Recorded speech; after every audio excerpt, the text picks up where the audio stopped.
Magandang hapon mga kabay. So ito yung pang siyam ko na estimate mga kabay. So ang model nito mga kabay, ganun pa rin, still 670. Job number 39474, letter nung letter to, letter I. Ayan. So lalagyan lang natin ng tatak mga kabay. Ito yung job number niya.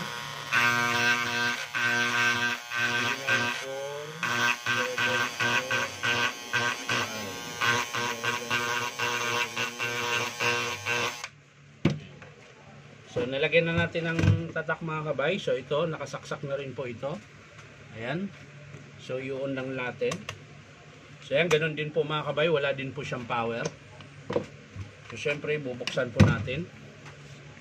So yan na mga kabay, nabuksan na po natin. So ayan, ganun din po, malinis. Walang dumi, walang ipis. So diretso tayo dito sa kanyang cord. So ayan, ganun din ang gagawin, hilain. Ayan, putol. Parehong dalawang wire putol.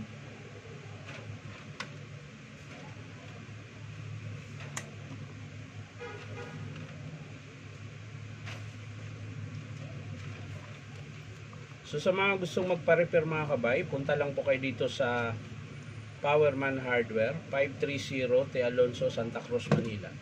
Hanapin nyo lang po yung DeWalt na signboard mga kabay.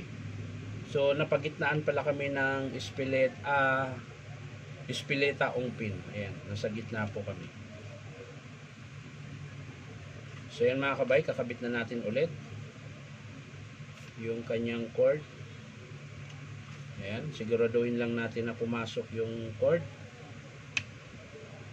Ganun din po sa kabila mga kabay.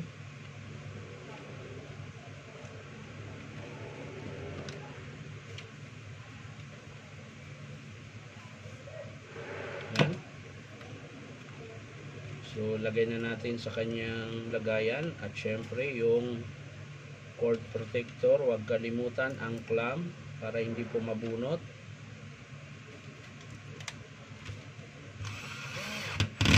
So, testing na po natin.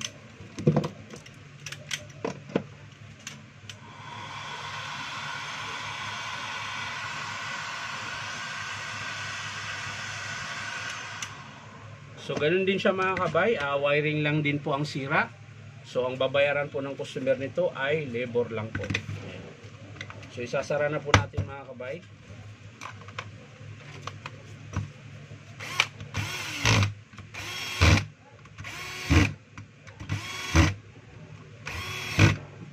Tapos yung isang screw.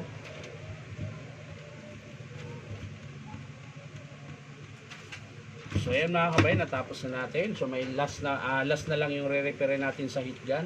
Pero meron pa po akong dalawang repair, isang 10 kilos tsaka dalawa pala mga kabay, isang DeWalt na 10 kilos tsaka isang DeWalt na Stanley. DeWalt na Stanley. Isang DeWalt na 10 kilos jackhammer tsaka isang Stanley na jackhammer 10 kilos. Yun po yung last ko na repair. Ayan. Pero may isa pa akong repair na ganito mga kabay. So yan lang mga kabay. Maraming salamat sa panunood at pa-like and share na rin po.